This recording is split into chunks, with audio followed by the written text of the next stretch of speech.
Good morning, class. Good morning, sir. How are you all? I'm fantastic. So, in the last class, we have studied about solubility, right? Is there any doubt on that? Is it clear? Solubility is of solute or solvent? Solute in that solvent, right? And whenever we are mentioning about solubility of a solute in a solvent, we must pay attention that we should not forget about mentioning temperature. Understood? As temperature changes, the solubility also changes. So now next we have to understand about physical and chemical changes. Change means बदल जाना, right?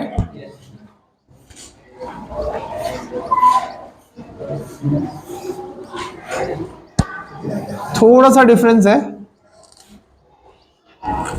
देखो, change का means बदल जाना तो होता है, but physical changes में जिस भी सब्सटेंस की हम बात कर रहे हैं उसकी सिर्फ फिजिकल स्टेट बदलती है. कलर नहीं, कलर भी नहीं. हम कह सकते हैं solid to liquid, liquid to gas, इतना ही हो सकता है. बात समझ पा रहे हैं? बट जब हम बात करेंगे केमिकल चेंजेस की, that is working, green light it is showing. But chemical change में हमेशा कोई नया सब्सटेंस बन के आएगा. और कमाल की बात यह है कि उस नए सब्सटेंस को हम पहचानेंगे कैसे? उसकी प्रॉपर्टी पुराने वाले से एंटायरली डिफरेंट होने वाली है, बिल्कुल अलग प्रॉपर्टीज होने वाली है. बात को समझ पा रहे हैं? चलो एग्जांपल से समझते हैं. फॉर एग्जांपल, मेरे पास था water, that is basically H2O, correct, in liquid state. अपन ने क्या करा, इसको कूल करना स्टार्ट करा और ये बन गया आइस, सॉलिड स्टेट में आ गया. अगर मैं आपसे पूछूं कि आइस किस चीज से मिलकर बना हुआ है तो क्या आंसर होगा? Hydrogen and oxygen. समझ पा रहे हैं? सिर्फ क्या बदला? Physical state, liquid to solid. है ये अभी भी H2O.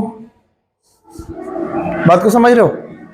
ऐसे चेंज जिसमें कोई नया सब्सटेंस नहीं फॉर्म होता उसको कहा जाता है फिजिकल चेंज. क्लियर है कहानी? बट अगर मैं क्या करूं, फॉर एग्जांपल मैंने लिया फिर से H2O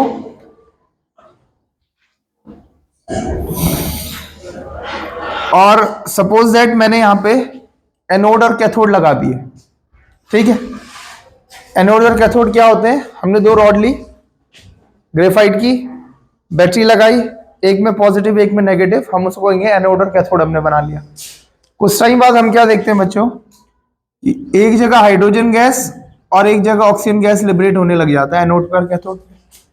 ठीक है, अब मुझे बताओ क्या यहां पर नए सब्सटेंस फॉर्म हुए? हुए कि नहीं हुए? पहले क्या था? वाटर.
सो हेडिंग लगाइए physical changes, physical changes, physical changes. इसमें लिखिए those changes in which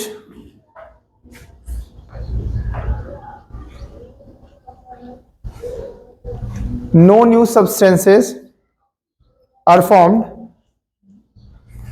those changes in which no new substances are formed are called physical changes.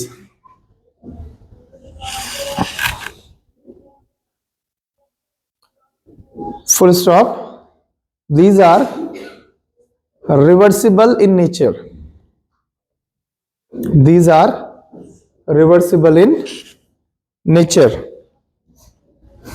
अच्छा, नेचर में रिवर्सिबल होने को हम कैसे दिखाते हैं, इसको देखिए। हम ना हाफ डबल साइडेड एरो बनाते हैं, डबल साइडेड। यहां पे लिखेंगे रिएक्टेंट्स और यहां पे लिख देंगे प्रोडक्ट्स। ठीक है, इससे ये बन सकता है, वापस इससे घूम सकता है, रिवर्सिबल चेंज को शो कर रहा है। इसको भी बना लीजिए।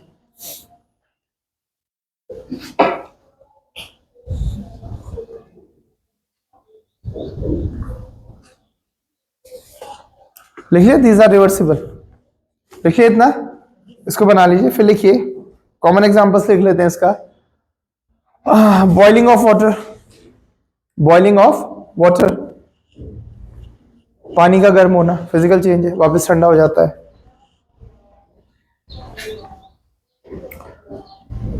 Glowing of an electric bulb, glowing of an electric bulb,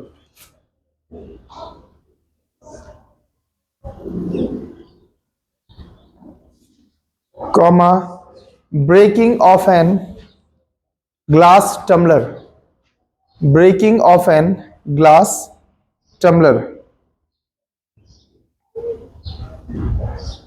एक कांच के बर्तन को टूट जाए, वापस मेल्ट करके उसे बनाया जा सकता है, हाँ या ना? That is also a physical change. ठीक है, नेक्स्ट लगाइए केमिकल चेंजेस। ये थोड़ा सा इंटरेस्टिंग है। डेफिनेशन लिख सकते हैं, दोज चेंजेस, बोलिए क्या लिखेंगे? In which new substances are form. ठीक है, लिख लीजिए those changes in which new substances are formed are called chemical changes.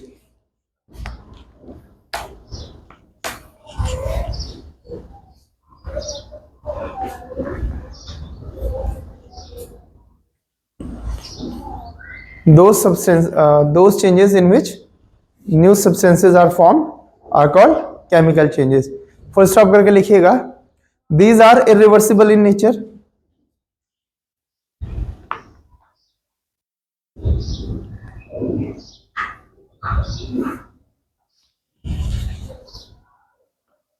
these are, ये कहना ठीक नहीं होगा,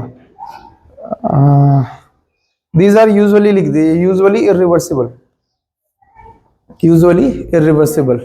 मतलब ऐसा नहीं है कि H2 और O2 और अलग अलग होगी तो हम वाटर नहीं बना सकते, बट फिर केमिकल प्रोसेस लगाने पड़ जाते हैं ना, समझ पा रहे? ठीक है, नेक्स्ट लिखिए during chemical changes, during chemical changes new substances are formed,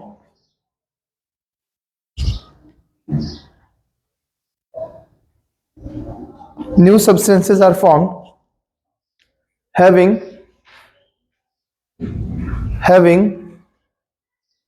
entirely different properties. During chemical changes new substances are formed having entirely different properties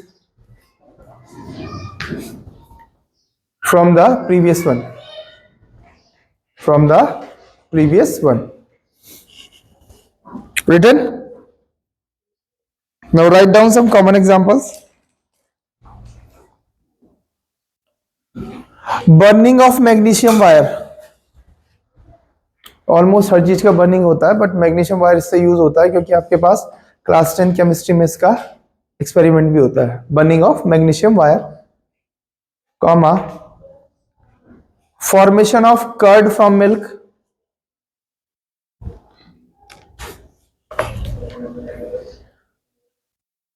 comma cooking of food,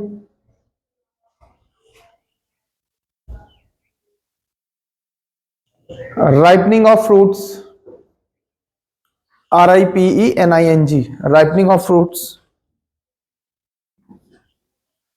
rusting of iron,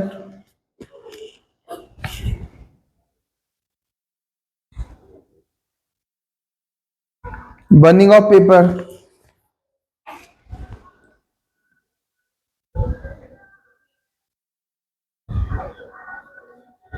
ठीक है, note डाल के लिखिए। Chemical physical changes are temporary, physical changes are temporary but chemical changes are permanent.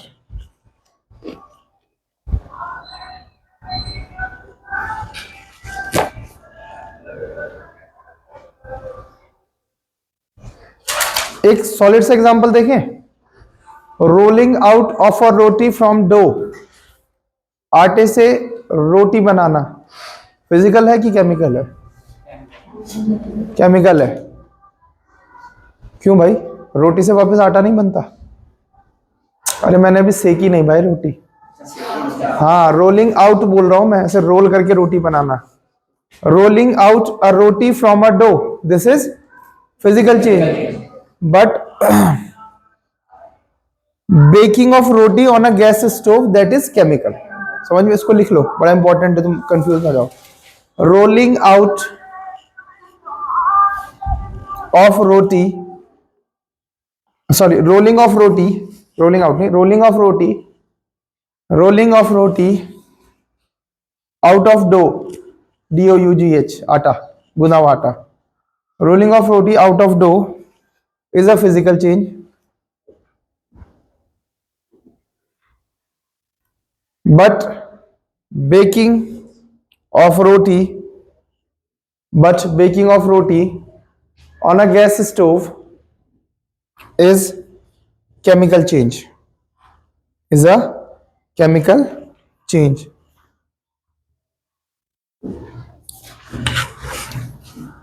Now we are going to discuss some points of differentiate between physical and chemical changes. This can be asked in examination. Here we will be writing physical change, line बना लीजिए, and then chemical change. देखो सबसे पहला point तो पहले definition ही होने वाला है, new substance form, no new substances form.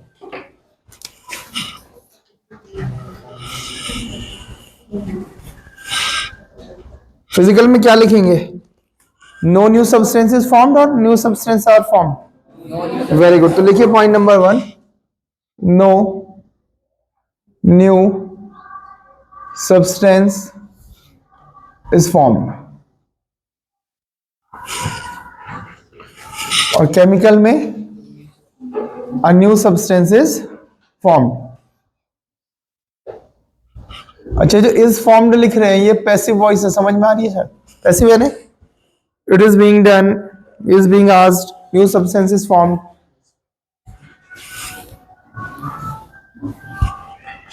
Next point होगा इनके नेचर के बारे में, परमानेंट है कि टेम्पररी? तो बताइए, physical changes are temporary change, लिख लीजिए।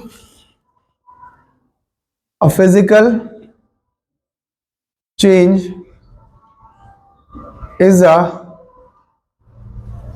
temporary change, whereas a chemical change is a permanent change.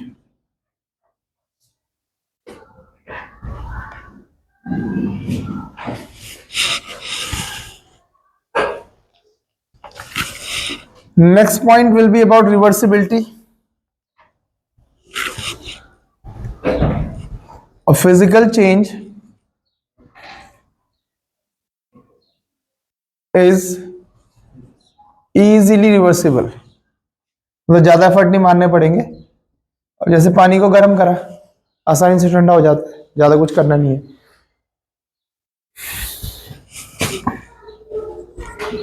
But a chemical change is usually irreversible. ये यूजुअली का मतलब क्या होता है? अधिकांशतः सुना हिंदी में? अधिकांशतः मतलब ज्यादातर ऐसे ही होता है. तो देखो, केमिकल चेंज यूजुअली रिवर्सिबल ही होते हैं, बट ऐसा नहीं है कि आप वापस नहीं कर सकते, बट आसानी से नहीं कर पाओगे. समझ पा रहे हो? कोई टेक्निक लगानी पड़ेगी. Next point,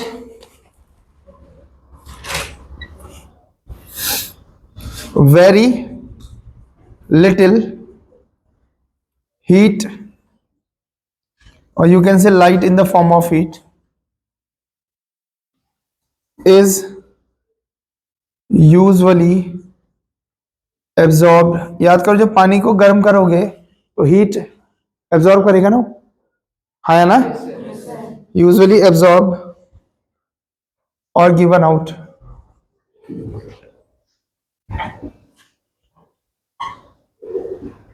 in a physical change.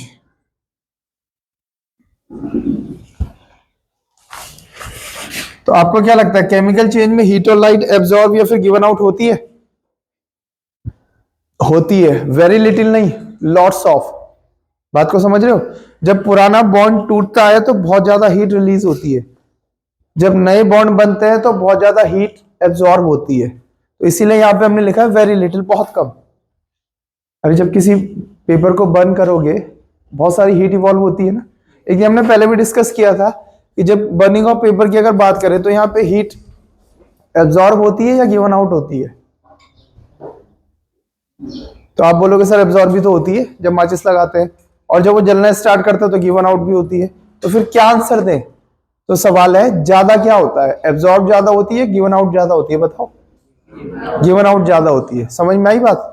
Exothermic reaction I कि नहीं? ठीक है, तो इसमें कंफ्यूज मत होना ना कि इसमें तो गिवन आउट भी हो रही है, एब्जॉर्ब भी हो रही है. तो इसमें लिखिए अ लॉट ऑफ हीट और light is absorbed or given out in a chemical change.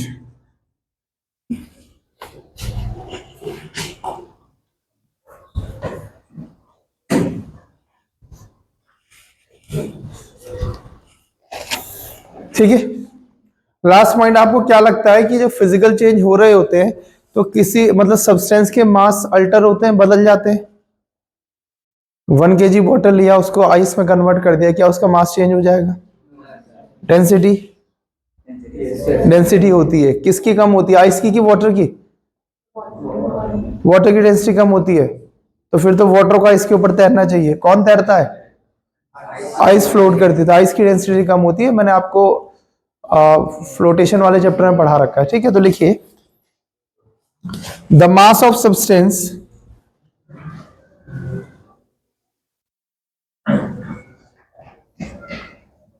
Does not alter, alter मतलब बदल जाना, इन अ फिजिकल चेंज. जितना है उतना ही रहेगा यार, कोई चेंज नहीं आता खास. 2 3, this one is point number 4, this one is point number 5. In chemical change, the mass of substance does alter in a chemical change, इसको समझाना पड़ेगा ना नेक्स्ट पॉइंट को, कैसे मास बदल जा रहा है सब्सटेंस का केमिकल चेंज में। पहले इसको नोट कर लीजिए फिर समझाता हूं।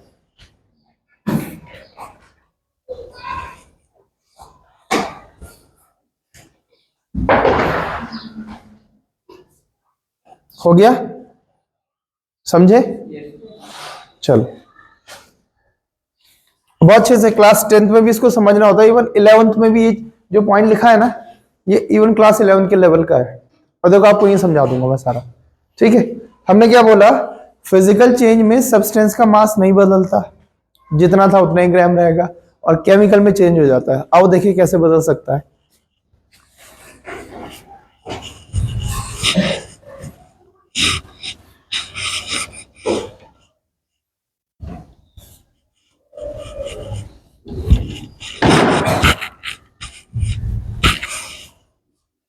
एक बहुत फेमस रिएक्शन है अमोनिया फॉर्मेशन की, N2 plus 3H2 gives 2NH3. This is ammonia, nitrogen and hydrogen. जरा नाइट्रोजन का मास बताएं, एटॉमिक मास 14, तो कितना हो गया 28, 2 है यहाँ पे। हाइड्रोजन का 2, 3 2 जा 6, बोलो ठीक है। और कंबाइन होके कितना बना रहा है 14, 15, 16, 17, 17 2 टाइम्स इज 34। बात समझ में आ रही है ना वंशिका? एक नाइट्रोजन का मास 14 AMU, एक हाइड्रोजन का मास 1, 3 हाइड्रोजन है तो 3 ही हो गया, 14 + 3 17, और 17 आगे 2 लगा है, सबके लिए होगा 34, ठीक है? इसका मतलब अगर आपने फॉर एग्जांपल 28 ग्राम नाइट्रोजन लिया है गैस, उसके साथ सिर्फ 6 ग्राम हाइड्रोजन खप सकता है। समझ में आ रही है बात? यही तो कॉम्बिनेशन होगा। 28 ग्राम नाइट्रोजन के साथ सिर्फ 6 ग्राम हाइड्रोजन यूज हो पाएगा, बाकी अनयूज्ड। बात समझ रहे हो? फॉर एग्जांपल मैंने ले लिया यहां पे 10 ग्राम हाइड्रोजन के ले रखे हैं, और ये ले लिया सपोज दैट मैंने 56 ग्राम। अब आपने मुझे बताना है कि कितना नाइट्रोजन या कितना हाइड्रोजन अनयूज्ड बच जाएगा। सोचो, देखो पहले 28 के साथ 6 यूज होगा, सही है? यहां कितना बच गया 28, और यहां कितना बच गया 4 ग्राम। क्या आगे रिएक्शन पॉसिबल है? नहीं, नाइट्रोजन बोलेगा मुझे 6 चाहिए कम से कम। समझ पा रहे हो? हाँ या ना? क्या मास अल्टर हुआ? देखो पहले कितना मास था 6, अब कितना रह गया 4। हाइड्रोजन का मास अल्टर हो गया, नाइट्रोजन का मास भी अल्टर हो गया। बात समझ में आ रही है? मुझे लगता है डिफिकल्ट एग्जांपल हो गया, मैं वाटर का ले लेता हूं। चलो इसमें देखते हैं।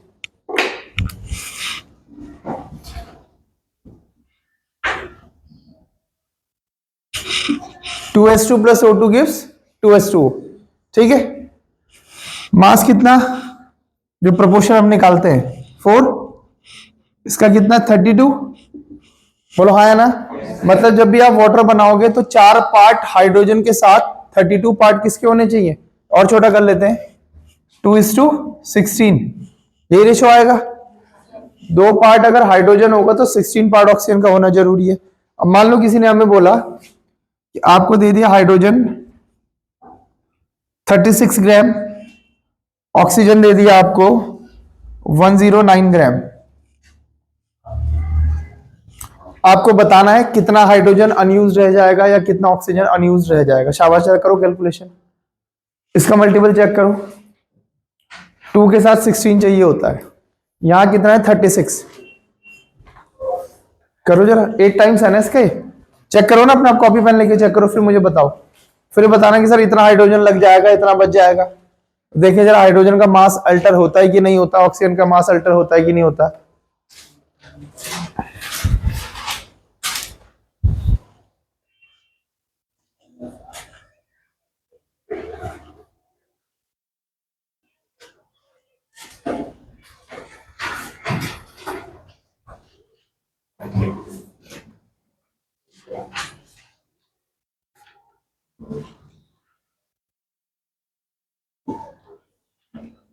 ये ध्यान रखना, जितना भी हाइड्रोजन लोगे उसका 8 टाइम्स ऑक्सीजन अवेलेबल होना चाहिए।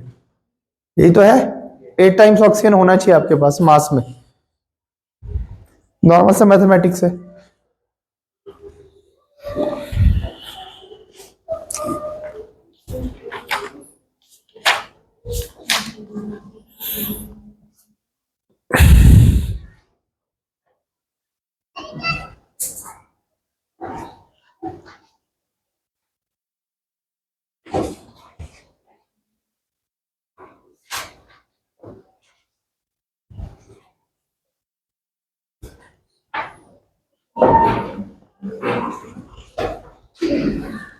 आया कुछ?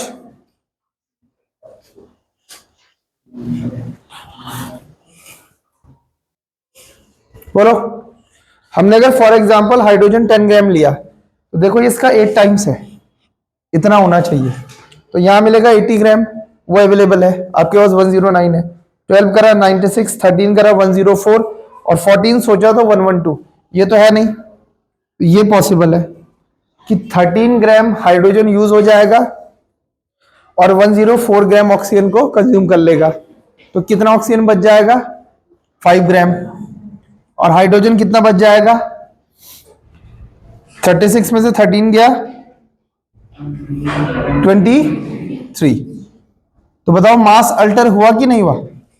हो गया ना। तो यही मैं समझाना चाह रहा था कि during a chemical reaction the mass of substance altars. Clear हो गई कहानी? यही आपको 11th में भी पढ़ना होता है, क्वेश्चन आते हैं आपके पास कि कितना ग्राम रह जाएगा, कितना कंज्यूम हो जाएगा। बात समझ में आ रही है सबको? पक्का? चलो इसको रेस कर दें। इसके बाद देखो कुछ क्वेश्चन आंसर्स हैं जो अभी तक हमने रीड किया उस पर बेस्ड। तो इसके लिए मैं चाहता हूं कि कोई एक स्टूडेंट आए और आज वो यूट्यूब पे सबको क्वेश्चन कराए, फिर हम लोग आंसर देंगे एज अ क्विज। कौन आना चाहेगा? दिया, आ जाओ, जल्दी आओ। अंशिका आओ बेटा, आ जाओ, शाबाश। आओ आओ, घबरा क्यों रहे हो? आप लोगों ने क्वेश्चन ध्यान से सुनना है, फिर आंसर देने की कोशिश करना है, ठीक है ना? जल्दी आओ अंशिका।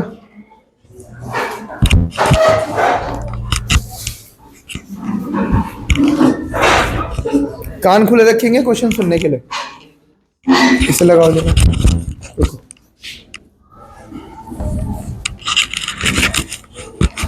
चलो, फर्स्ट क्वेश्चन इज, बोलो। Out of a colloid solution and a suspension, which one has the smallest particles? पूछ रहा है कोलॉइड, सस्पेंशन या फिर सॉल्यूशन में से स्मॉलेस्ट पार्टिकल साइज किसका होता है? Solution. सॉल्यूशन का, करेक्ट है? Yes, sir. ठीक है, next question. And the part B is which one has the largest particles? Suspension एक बार साइज ही बता देंगे। मोर देन 100 नैनोमीटर और लेस देन 1 नैनोमीटर, और जो इंटरमीडिएट होगा वो कोलॉइड का होगा। चलिए next question. What is the name of the clear liquid formed when a solid dissolves in a liquid? Speak allowed. Solution. Yes. Clear है सबको? Next. Which of the two will scatter light? Soap solution or sugar solution? And soap solution, because soap solution forms colloid, whereas sugar solution forms true solution. ठीक है, next. state whether colloidal solutions are homogeneous or heterogeneous. They Yes. appears to be homogeneous, but actually they are Heterogeneous. heterogeneous. Colloidal we were talking about. Next question. What is the most common way of expressing the concentration of a solution? Which method do we use? The percentage Percentage method. Clear है? Yes, sir. Okay, next. How much water should be added to 15 grams of salt to obtain 15% salt solution?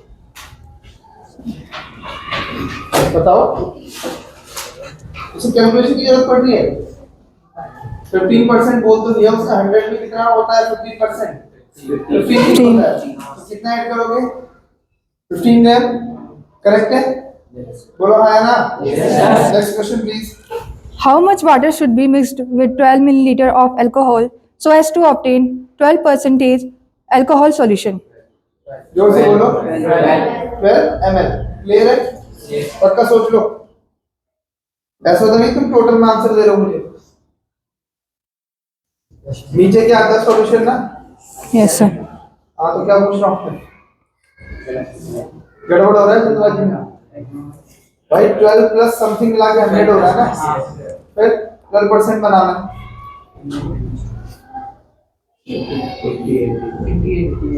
50 correct है क्या? Yes, sir. 88 milliliter. Correct है? Yes, sir. ठीक है, सबको समझ में आया कैसे सॉल्व करना है? पक्का? ठीक है, आगे बढ़े फिर। A 5% sugar solution means that A. 5 gram of sugar is dissolved in 95 gram of water. B. 5 gram of sugar is dissolved in 100 gram of water. Choose the correct answer. A 5 gram of sugar is dissolved with 95 gram of gram of water. अच्छा, इससे पहले वाले चीज को doubt है, simple mathematics से लेना है। मान लीजिए हमको नहीं पता तो हम कहेंगे net x gram of water is added, तो ये आ जाएगा 12 upon x plus 12 gram into 100। और कितना परसेंट रखना है? 12%। 12% मींस 12 अपॉन 100। इसको आप सॉल्व करेंगे, आपके पास आंसर आ जाएगा। ठीक है, ये तो है ना? Yes, sir. समझ में आ रही बात? अरे हाँ या ना? काटोगे पीटोगे x की वैल्यू आ जाएगी। और वैसे भी आप सोच सकते हैं कि कितना परसेंट रखना चाहिए। चलिए next question. A 15% alcohol solution means A. 15 milliliter alcohol and 85 milliliter water. B. 15 milliliter alcohol and 100 milliliter water. Choose the correct answer. जोर से बोलिए। बी कौन कह रहा है? बी कह रहा है, तो बी गलत हो जाएगा। Yes, sir. ठीक है, ए इज द करेक्ट आंसर। चलिए next. Calculate the concentration of a solution which contains 2.5 gram of salt dissolved in 50 gram of water. फटाफट कर लीजिए। आप भी चाहे तो कर सकते हैं बोर्ड में, तब तक खोल कर फोन कर 2.5 gram of salt dissolved in 50 gram of water.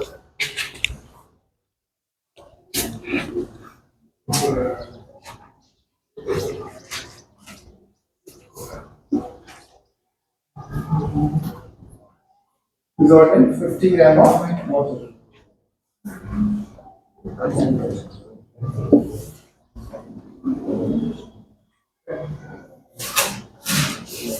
Concentration किसका निकाला जाता है? सॉल्यूशन का। पक्की बात? Yes, sir. मिल गया? कितना है? 0.7। कुछ आगे नहीं आएगा इसमें? परसेंट, ग्राम कुछ नहीं आता? Percent. Percent.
Four times.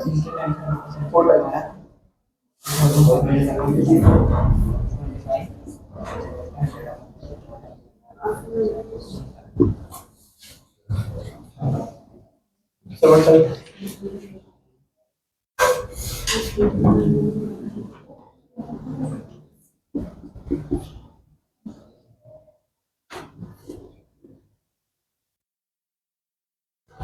I'll leave it this is correct for 2 days, okay? So the water 4.7%, 4.7% of NaCl. ठीक है? आइए very good.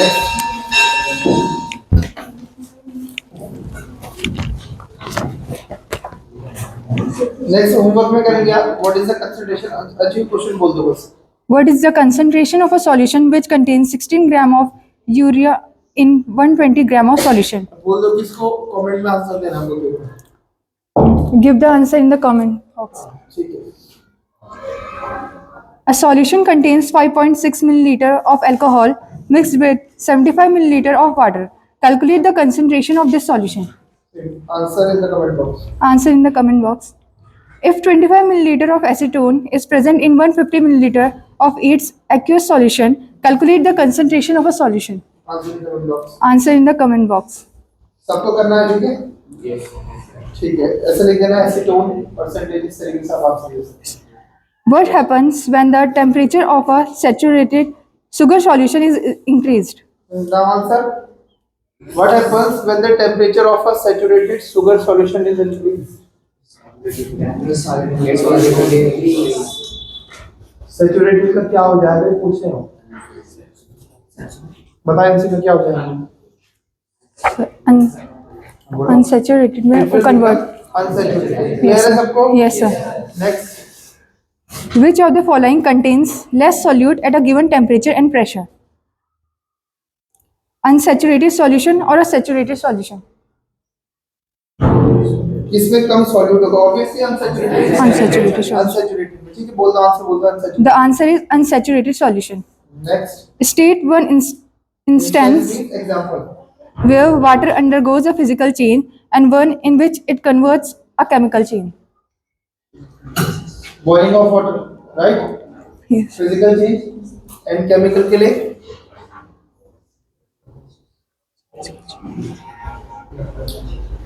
इलेक्ट्रोलाइसिस बोलिए। इलेक्ट्रोलाइसिस में S4 और O अलग-अलग हो जाता है। ठीक है, अच्छी को बोल दो। बोलो शाबाश। The Boiling of water is a physical change. boiling of water is a physical change and the chemical Electrolysis of water is. and electrolysis of a water is a chemical change. Is it? That's all for today. Close करेंगे। Yes. Thank you so much. Goodbye. Thank you so much. Goodbye and have a nice day. Bharat माता की जय। भारत माता की जय। भारत माता की। Thank you so much.